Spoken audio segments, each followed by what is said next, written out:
कि सभी तरह की स्टडी यही कह रही है कि कोरोना के संकट को, उसके संक्रमण को यदि तोड़ना है तो उसका सबसे उचित और कारगर उपाय कोरोना कर्फ्यू है। और इसीलिए 7 मई तक अब कोरोना कर्फ्यू बढ़ाने का निर्णय लिया गया है और इसके पीछे केवल एक ही उद्देश्य है कि जनता की जान बचे और संक्रमण की चैन टूटे। तो टोटल लॉकडाउन की तरफ भी विचार हो? टोटल लॉकडाउन की तरफ जाने का भी सरकार का कोई विचार नहीं है, कोई निर्णय नहीं है।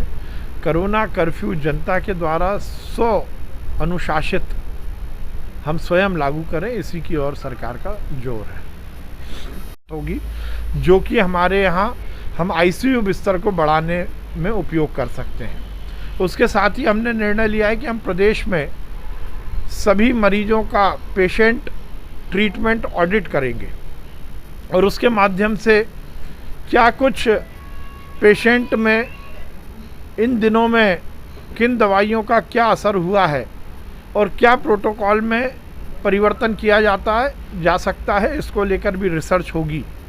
प्रत्येक मरीज का पेशेंट ट्रीटमेंट ऑडिट ये देश में पहली बार हम शुरू कर रहे हैं। सर 1 तारीख से पूरा वार्ड होने वाला है। देखिए, ऑक्सीजन का सदुपयोग हो और ऑक्सीजन से ज़्यादा लोगों को इलाज मिल सके, ये हमारी प्राथमिकता है। और इसीलिए मध्य प्रदेश में हमने ऑक्सीजन के उपयोग का ऑडिट शुरू किया था।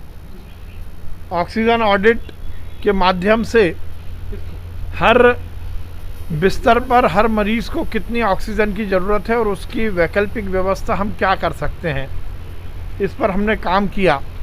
और अब हमने निर्णय लिया है कि हम जो हमारा गांधी मेडिकल कॉलेज है उसके हमीदिया अस्पताल में जो हमारे ऑक्सीजन सपोर्टेड 240 बिस्तर हैं, उस पर हम ऑक्सीजन कंसंट्रेटर के माध्यम से ऑक्सीजन सप्लाई करेंगे, जिससे हमारी एलएमओ की बचत होगी और वो हम बाकी अस्पताल में उपयोग करेंगे। हमने 10 लीटर के ऑक्सीजन कंसंट्रेटर प्रोक्योर कर लिए हैं और जल्द से जल्द हम ये सुविधा शुरू करेंगे। उसके साथ हमारे यहाँ पूरी तैयारियां हो गई हैं, क्योंकि अस्पतालों में लोगों को जाने में थोड़ी हिचक है और वैसे भी अस्पताल में संक्रमण का भी खतरा रहता है।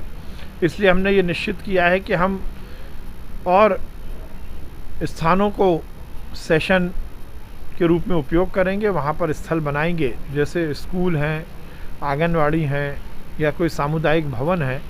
और उसके साथ साथ 2 दिन अभी हमने वैक्सीनेशन प्रोग्राम को रोककर इसकी पूरी रिहर्सल करने का निर्णय लिया है, पूरी तैयारी करने का निर्णय लिया है। आज जो वैकल्पिक स्थान हमने चयन किए हैं वहाँ पर तैयारी होगी और कल इसकी मॉक ड्रिल होगी।